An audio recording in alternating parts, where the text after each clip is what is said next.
드디어 애굽 전역에 장자의 재앙이 임합니다. 애굽 집안에 한 집의 예외도 없이 바로의 집부터 시작해서 옥에 갇혀있는 사람들의 집, 그리고 노예의 집, 애굽에 속한 가정이라면 모두 장자가 죽는 하나님의 심판이 임했죠. 심지어 애굽에 속한 가정이라면 가축에 처음 난 새끼까지 다 죽어나가는 장자의 재앙이 임했습니다. 무서운 하나님의 진노가 장자의 심판으로 애굽 전역을 휩쓸고 지나갔습니다. 바로는 이 무서운 하나님의 심판을 경험하고 이스라엘 백성들을 속히 내보냅니다. 그냥 내보내지 않고 이스라엘 백성들이 구하는 언금 폐물을 안겨주면서 이렇게 급하게 내어보내죠. 오늘 본문이 강조하는 것은 이와 같은 10가지 재앙, 10번째 재앙을 통해서 이스라엘이 언금 폐물을 얻어 급하게 애굽에서 나오게 된 이 모든 것이 하나님 말씀대로 이루어졌다는 것을 강조합니다. 이미 11장부터 10번째 재앙에 대한 언급이 시작됩니다. 그리고 오늘 본문에 가는 이 말씀은 적어도 3차례 이상 반복되는 말씀입니다. 가장 먼저 하나님 모세에게 이 말씀을 주시고 모세가 바로에게 이 말을 전하고 오늘은 모세가 이스라엘 백성들 장로들에게 유월절에 관한 어린 양에 관한 하나님의 심판에 관한 말씀을 다 전하고 그리고 이스라엘 백성들이 장로들과 더불어서 모세의 말을 듣고 그대로 행했을 때 그날 밤에 하나님의 심판이 말씀대로 지나갔고 하나님의 구원이 말씀대로 이루어졌다는 것을 본문이 증거하고 있죠. 28절, 29절, 30절 보면 그게 더 분명하게 드러납니다. 특별히 28절을 보십시오. 이스라엘 자손이 물러가서 그대로 행하되 21절부터 27절까지 하나님이 말씀하신 유월절에 관한 그 규례대로 이 두 번째 받는 말씀이거든요. 그대로 행할 때 여호와께서 명령하신 대로 행할 때 29절 그 밤중에 여호와께서 말씀하신 대로 애굽 땅에 장자의 심판을 일으킨 것이죠.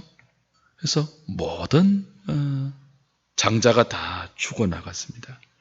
그래서 30절 보시면 큰 부르짖음이 있었고 이는 그 나라에 죽임을 당하지 아니한 집이 하나도 없었다. 그렇게 되어 있죠. 오직 유월절 어린 양을 믿음으로 잡아서 그 어린 양의 피를 믿음으로 문설주와 좌우임방에 바른 그 집만이 하나님의 무서운 심판이 건너뛰었습니다. 여러분, 사람이 당하는 고통 가운데 가장 큰 고통은 자식을 잃는 고통 아니겠습니까? 자식 중에도 장자는 부모의 가장 큰 슬픔과 고통일 것입니다. 장자를 잃는다는 것은. 근데 한두 가정이 아니에요. 애굽에 속한 모든 가정에 이 가장 무시무시한 인생의 고통이 한꺼번에 밀어닥친 거죠. 그래서 애굽 전역에 큰 부르짖음, 이건 곡소리를 말하는 것입니다. 큰 곡소리로 가득했습니다. 왜냐하면 그 무서운 죽음이, 장자의 죽음이 온 애굽 집안을 다 진노로 지나갔기 때문이죠. 이 죽음의 밤이 오기 전까지 여러분 한번 생각을 해보십시오. 바로가 이미 모세를 통해서 이 말을 들었거든요. 이 심판의 예고를 들었다고요. 듣고도 무시했잖아요. 바로만 들었겠습니까? 바로의 신하들도 들었겠죠. 어쩌면 애굽 사람들도 들었을 수 있습니다. 바로와 바로의 신하가 볼 때 모세의 말대로 이스라엘 백성이 어린 양을 막 잡고 썬 나물을 먹으면서 그렇게 하는 것을 볼 때 어떤 생각을 했겠습니까? 와, 무서워했겠습니까? 그렇지 않았겠죠. 쟤네들 지금 무슨 짓 하는 거야? 얼마나 우습게 여겼겠습니까? 바로의 마음이 완강한 채로 내버려둠을 당했잖아요. 9번째까지의 재앙을 경험하고도 바로는 여전히 하나님에 대해서 강팍했거든요. 하나님을 무시했잖아요. 10번째 재앙의 예고에도 불구하고 그걸 우습게 여겼겠죠. 근데 이스라엘 백성들이 우습게 여긴 그 말씀대로 하고 있잖아요. 얼마나 조롱했겠습니까? 쟤네들 지금 뭐 하는 거야?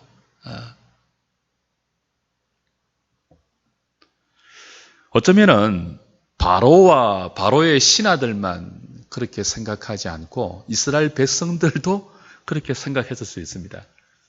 그들이 양을 잡고 피를 바르고 양고기를 그 밤에 급하게 먹으면서, 그죠? 막 허리띠를 띠고 발에 신을 신고 손에 지팡이를 쥐고 먹었잖아요. 무교병과 함께 선 나무를 먹으면서 어쩌면은 그들 중에 많은 사람들도 그렇게 생각했을 수 있습니다. 이거 지금 우리 많은 짓이고, 이거. 여러분, 말이 쉽지. 어린 양의 피를 우슬초에 묻혀서 그 피냄새가 진동할 거 아니겠습니까? 그 어린 양의 피를 문설주에 바르고 좌우 임방에 바를 때 내가 지금 미친 짓 하고 있는 것 아니야? 괜한 짓 하고 있는 거 아니야? 아니, 애굽의 장자가 어떻게 다 죽어나간단 말이냐?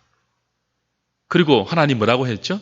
니네들이 그냥 나가지 않고 애굽으로부터 은금을 얻어서 나간다고 했거든요.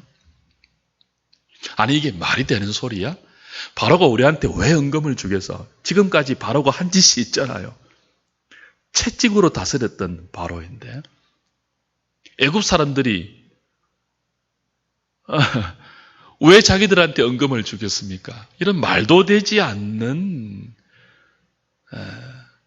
일이 가능하다고 생각하는 사람이 많이 있었을까요? 어쩌면은 이스라엘 백성조차도 정말 그 일이 가능할까라고 생각하면서 어린 양을 잡고 그 피를 자기 집 문설주에 발랐을 수 있습니다.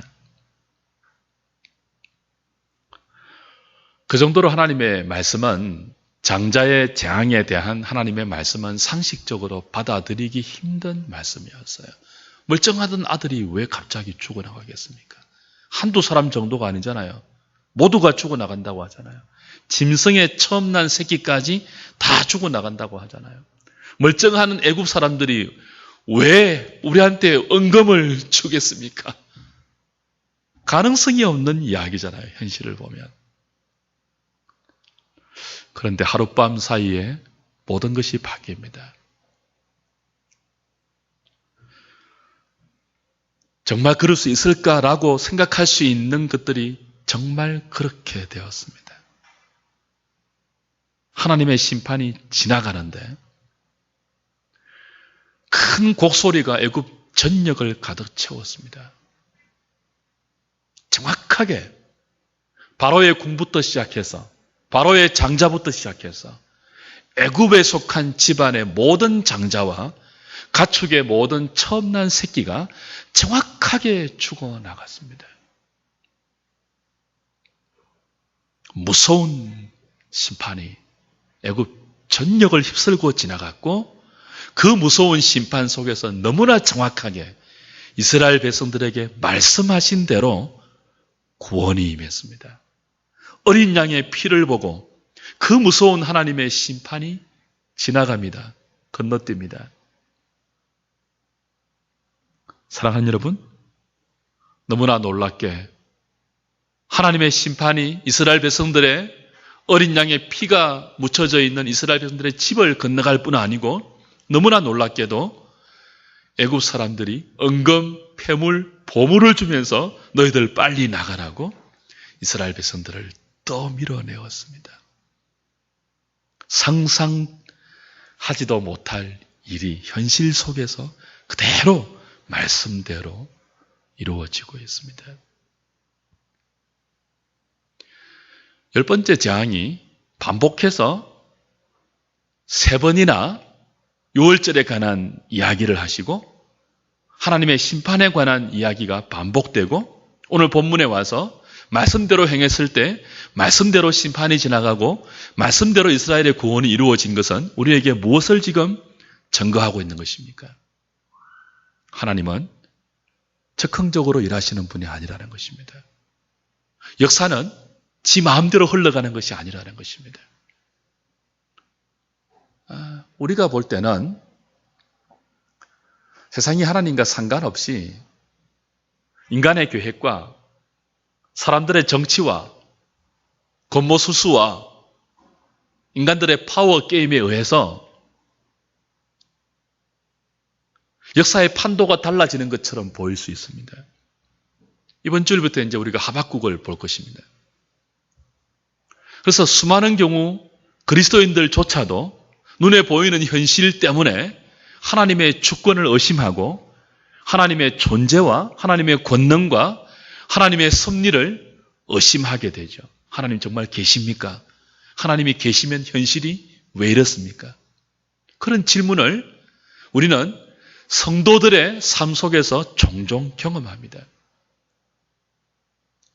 그러나 분명히 우리는 믿고 기억해야 합니다. 역사는 자기 마음대로 흘러가는 것이 아닙니다. 하나님의 말씀대로 흘러갑니다. 우리가 보기에는 하나님과 전혀 상관없이 흘러가는 것 같은 이 눈앞의 현실은 그러나 하나님의 뜻대로 한치의 오차도 없이 하나님의 때에 맞추어서 흘러가고 있다는 사실을 우리는 믿어야 됩니다. 그걸 10번째 재앙이 정확하게 우리에게 보여주죠. 하나님이 심판하신다고 말씀하시면요, 반드시 때가 되면 그 심판이 말씀대로 이루어집니다. 하나님이 구원하신다고 말씀하시면 반드시 때가 되면 하나님의 구원이 어떻게 이루어집니까? 말씀대로 이루어집니다. 심판도 지 마음대로 이루어지는 게 아니에요. 말씀대로 정확하게 이루어집니다. 그 심판 속에 하나님의 구원도 말씀대로 정확하게 하나님이 말씀하신 그대로 이루어집니다. 이건 성경의 이야기만이 아니에요. 오늘 저와 여러분이 살아가는 우리의 구체적인 삶의 모든 상황 속에서 우리가 믿을 수 없는 눈앞의 현실이 그와 같다는 것을 우리는 믿음으로 바라보아야 합니다. 그게 이제 하박국서 2장 4절이 말하는 오직 의인은 믿음으로 말미암아 산다는 의미입니다. 그걸 이제 하나씩 주일날 함께 볼 것입니다. 우리의 믿음이 통하지 않은 것 같은 우리의 현실 속에서 우리가 만나는 하나님은 우리에게 의인은 믿음으로 살아야 한다고 말씀하시는 그 하나님이죠. 이런 현실 속에서 새롭게 우리가 믿음으로 하나님을 만나게 될 때 우리의 묵은 땅은 기경될 수 있습니다. 변하지 않는 현실 속에서도 하박국처럼 마지막에 의문을 노래로 바꾸고 찬송으로 바꿀 수 있는 것이죠. 믿음으로 사는 것. 어떤 믿음이죠? 모든 것이 말씀대로 이루어진다는 믿음이에요. 눈앞의 현실은요, 말씀하고 아무 상관없이 흘러가는 것처럼 보이는 그와 같은 오늘의 우리의 현실 속에서 오늘 10번째 장자의 재앙은 때가 되면 반드시 말씀하신 대로 하나님의 심판이 이루어지고 때가 되면 반드시 말씀하신 대로 하나님의 구원이 우리에게 임한다는 사실을 분명히 보여주고 있죠. 왜 우리가 하나님 말씀을 들어야 합니까? 들을 뿐 아니고 왜 우리가 하나님 말씀에 순종해야 합니까? 왜 우리가 우리의 삶을 하나님 말씀으로 이끌어 가게끔 진행해야 합니까? 왜 그래야 하죠? 왜 교회와 그 안에 있는 그리스도인들이 말씀을 붙들고 살아야 하죠? 말씀대로 이루어지기 때문입니다. 모든 것이 말씀대로 이루어지기 때문입니다. 여러분, 하나님의 말씀은 단순히 우리에게 어떤 정보를 전달해주는 그 정도의 말씀이 아니에요. 우리가 가는 길에 어떤 도움을 주거나 우리가 살아가는 인생의 어떤 빛을 비추어주는 이정표 역할을 하는 그 정도가 아니에요. 하나님의 입에서 나오는 말씀은 반드시 이루어지는 능력의 말씀입니다.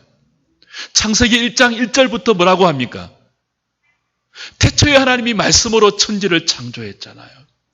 모든 것을 말씀으로 만들었고 그 말씀으로 하나님은 역사를 운행하고 계시며 말씀으로 오늘 모든 인류의 개개인과 나라와 민족과 공동체와 모든 것들을 하나님 말씀으로 정확하게 당신의 계획대로 당신의 선하신 뜻대로 지금도 운행하고 계시기 때문입니다.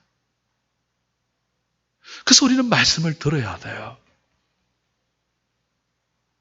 말씀을 듣고 그 말씀을 내 삶에 정말 가장 중요한 삶의 어떤 지표로 삼고 말씀 붙들고 살아가는 자가 그 말씀이 이루어지는 때에 부끄러움을 당하지 않을 것입니다.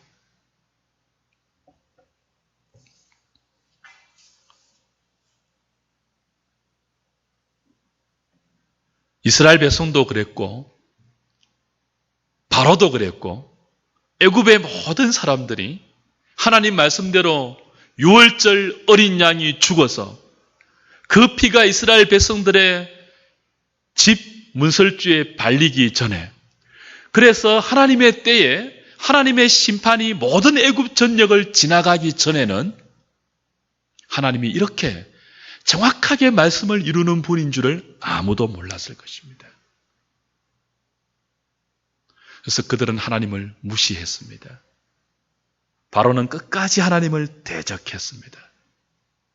근데 말씀대로 이루어지는 그때 애굽이 한 고백이 무엇입니까? 우리에게 죽음이 임했다는 거예요. 그들을 이스라엘을 빨리 내보내면서 바로는 모세와 아론에게 축복을 구했습니다. 이스라엘 백성들이 특별히 모세가 느꼈을 감격을 한번 상상해 보십시오. 정말 말씀대로 이루어지구나. 정말 한치의 오차도 없이 정확하게 하나님의 심판이 진행되구나. 정확하게 당신의 백성들을 그 심판 중에서 유월절 어린 양의 피로 건져내시구나.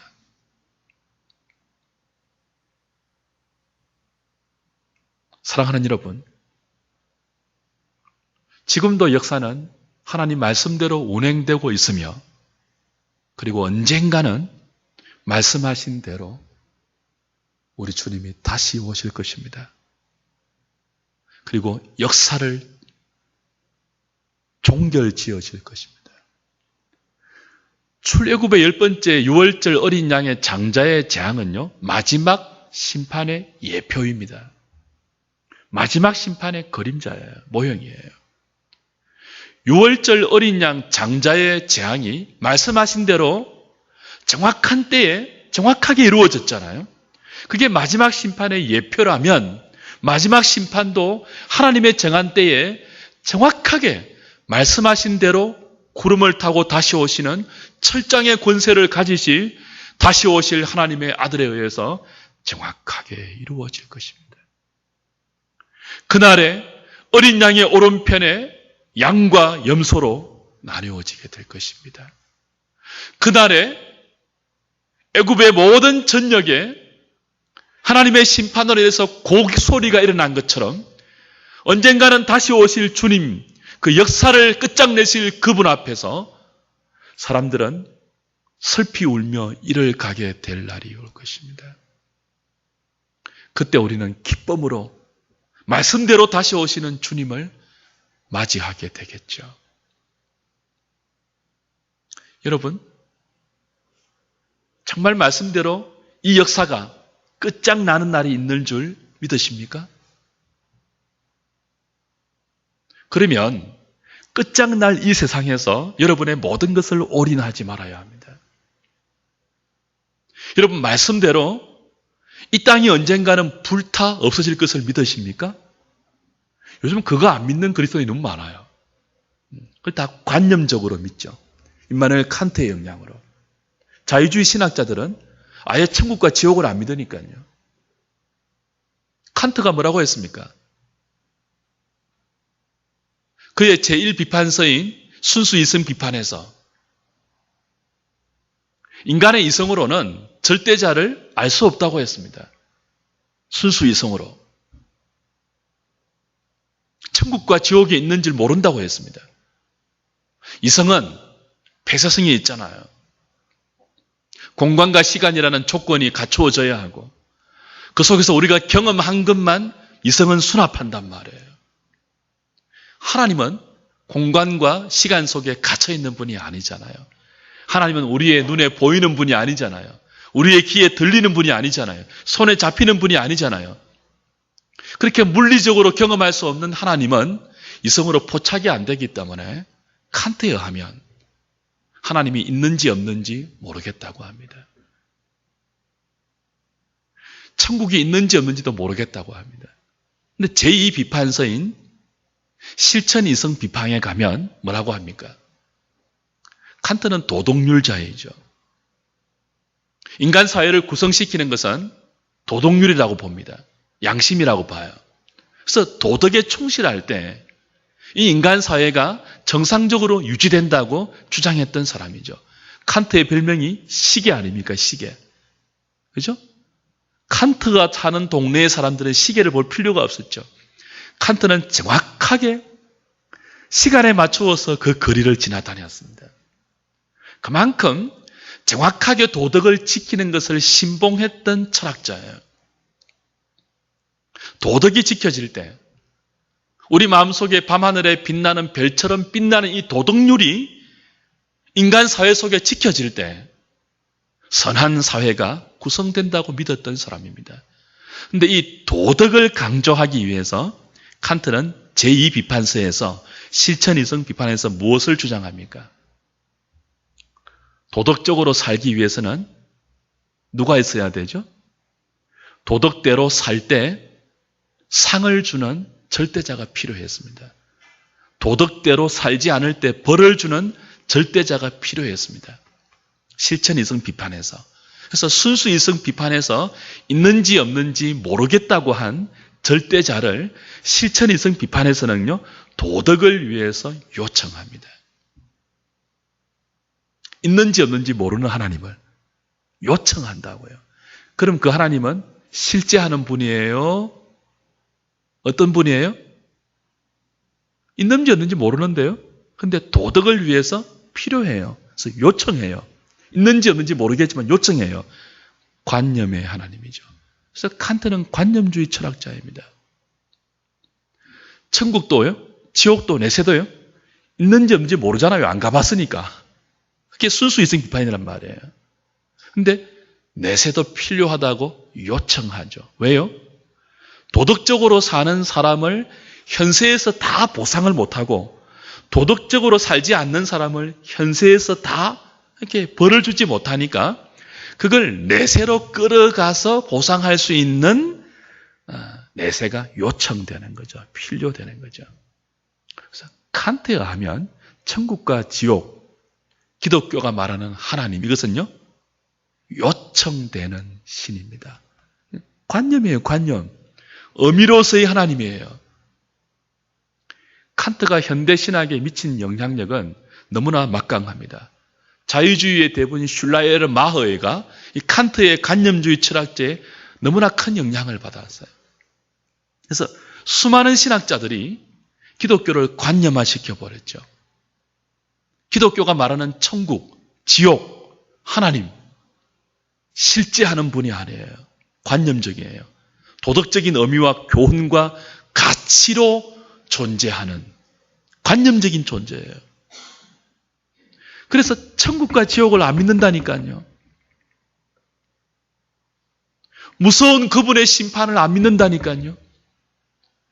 그 심판 가운데서 건진받는 성경이 말하는 구원을 안 믿는다니까요. 끔찍한 지옥의 실제를 안 믿는다니까요.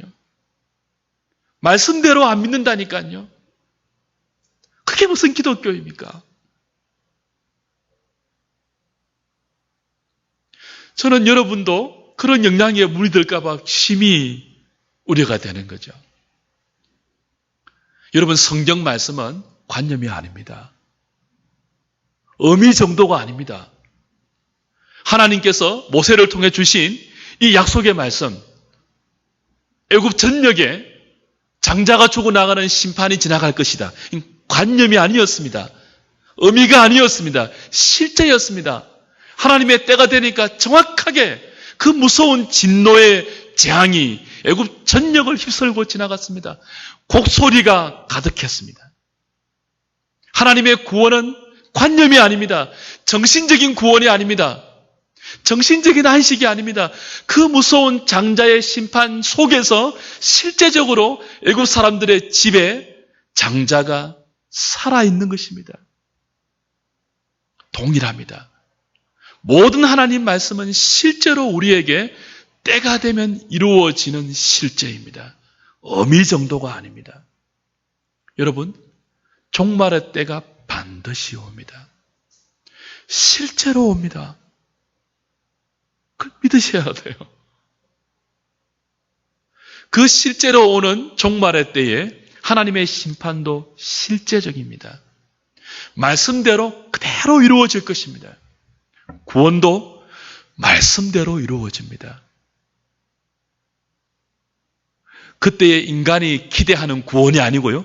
하나님이 성경 가운데 말씀하신 대로, 약속하신 대로 그리스도를 통해서 그대로 정확하게 이루어질 것입니다. 그것이 마지막 재앙의 여표가 되는 10번째 장자의 심판이 우리에게 주는 메시지이죠. 말씀대로 이루어진 심판, 말씀대로 유월절 어린 양의 피로서 이루어진 구원입니다.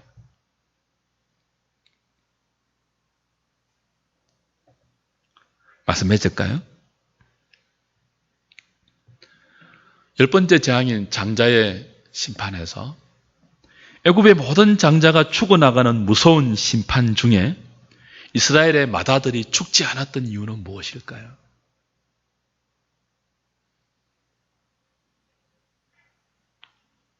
유월절 어린 양의 피 때문이죠. 유월절 어린 양은 누구를 예표한다고 했죠? 예수 그리스도이죠. 예수 그리스도가 누구입니까? 하나님의 맏아들입니다. 애굽의 모든 장자가 죽어나가는 심판 속에서 이스라엘이 왜 죽지 않았다고요? 하나님의 맏아들을 예표하는 유월절 어린 양이 이스라엘의 맏아들 대신 죽었기 때문입니다.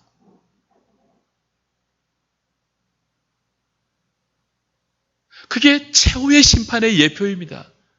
그렇다면 반드시 임할 인류 역사의 마지막 하나님의 심판 때 누가 그때 모두 다 죽을 것입니다. 모두가 지옥으로 끌려갈 것입니다. 모두가 곡소리할 것입니다. 그때 누가 그 무서운 심판에서 구원받을 수 있을까요? 하나님의 맏아들이 우리 대신 죽임당했다는 것을 믿는, 그래서 하나님의 맏아들을 믿는 믿음으로 살았던 사람, 성부께서 그의 맏아들을 우리 대신 죽음 가운데 내어주셨다는 그 성부 하나님의 사랑을 믿는 믿음으로 살았던 사람들, 그 믿음을 우리에게 주시면서 성령의 감동으로 그 성부와 성자의 사랑과 은혜를 우리에게 계시의 말씀으로 남겨주셔서 그 말씀을 믿도록 하고 그 말씀대로 살도록 하시는 성령 하나님의 은혜 가운데 거했던 믿음의 사람들, 성부와 성자와 성령 삼위 하나님을 믿는 믿음 안에서 자기의 삶을 제한시켰던 유월절 어린 양 안에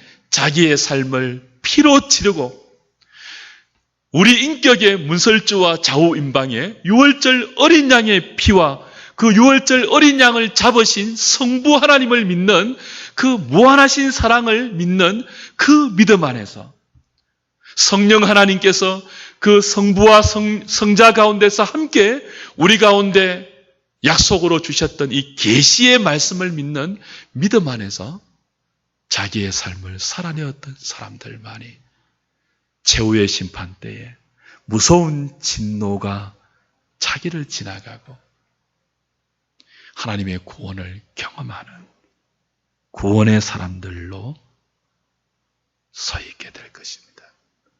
그날이 있습니다. 그날이 오기까지 저와 여러분들은 어떻게 살아야 할까요? 그걸 믿는다면, 말씀대로 이루어지는 것을 믿는다면 말씀을 붙들고 사는 거죠. 지금은 말씀대로 사는 것이 어리석어 보이죠. 말씀대로 사는 것만큼 조롱받는 삶이 없죠. 그러나 그날 밤에 모든 것이 역전된 것처럼 언젠가는 말씀이 응하는 때가 반드시 옵니다. 의인은 무엇으로 산다고요? 믿음으로 삽니다. 오늘 이 저녁에 다시 한번 다른 것이 아니고 하나님의 이 말씀이 반드시 이루어지는 이 말씀이 우리의 삶을 이끌어갈 수 있도록 주의 성령께서 우리에게 그 믿음을 주시는 은혜를 구하면서 남아있는 저와 여러분들의 삶을 말씀 중심으로 살아가기를 다시 한번 기도하는 복된 저녁이 될 수 있기를 주님의 이름으로 부탁드립니다.